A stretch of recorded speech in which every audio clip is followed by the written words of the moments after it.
Have you ever wondered why buying a house feels like chasing a runaway penguin? Just when you think you've got it, it slips away. Across the United States, people are baffled by soaring home prices. It's a real puzzle, making the dream of owning a home feel like a wild adventure. Home prices are simply what you pay to buy a house, set by how many people want one and how many are for sale.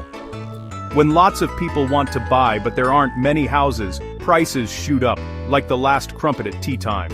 This matters because a home is more than bricks and mortar, it's where life happens. As prices climb, the dream of homeownership drifts further away for many families. It affects where people live, what they can afford, and their future plans. So, let's take a closer look at why there are so few houses, why so many want to buy, and why building new ones costs so much. Grab a cuppa, let's unravel this housing mystery together.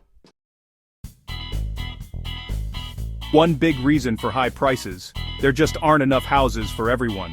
For years, we haven't built enough new homes to keep up with demand. After the 2008 housing crash, builders slowed down, and the gap between available homes and buyers grew. Then, suddenly more people wanted bigger spaces. Gardens for dogs, rooms for home offices. Working from home made small flats feel cramped, so demand for houses with extra space soared. Imagine 10 families all competing for the same house with a garden. The competition drives prices up. Sellers know they can ask for more, and buyers are forced to outbid each other. This is happening everywhere, making it tough for buyers. The shortage of homes and surge in demand have created a real squeeze. With so many chasing so few houses, prices keep rising. It's a tricky spot for anyone hoping to buy. Now, let's talk about interest rates. The extra money banks charge when you borrow for a mortgage. When rates are low, borrowing is cheaper, so monthly payments shrink. For years, interest rates were at record lows, making home loans more attractive. Suddenly, people who thought they couldn't afford a house jumped into the market. More buyers joined the hunt, but the number of homes stayed the same. This extra demand made competition even fiercer, pushing prices higher. For example, with low rates, a monthly payment drops, so more people can afford to bid. Sellers see the rush and raise prices. Low interest rates poured fuel on the fire. More buyers, same supply, higher prices. It's a cycle that's made homes even harder to snag. The result: prices keep climbing and the race gets tougher. If we need more houses, why not just build them?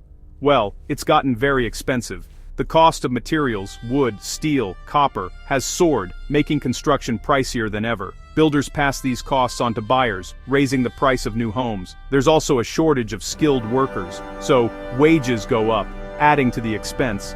And land itself is costly, especially in popular areas where space is scarce. Builders pay a premium for plots before even starting construction. Add up expensive land, materials, and labor, and new homes become unaffordable for many. It's like trying to invent something new when every part costs double. High building costs mean fewer new homes, keeping supply low. That's another reason prices stay sky high. So, what does all this mean for you?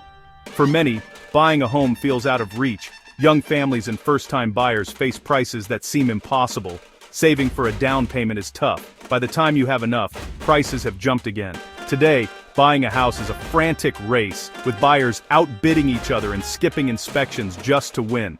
Homeowners see their property values soar, but newcomers struggle to get in. Many move farther from cities or keep renting, hoping for a break. The real reason prices keep rising: too few homes, too many buyers, cheap borrowing, and high building costs, all at once. It's a perfect storm that's cooked up today's expensive market. The housing puzzle is a tough one, with no quick fix in sight. But understanding the pieces helps us see why it's so tricky, and maybe, just maybe, we'll find a solution down the road.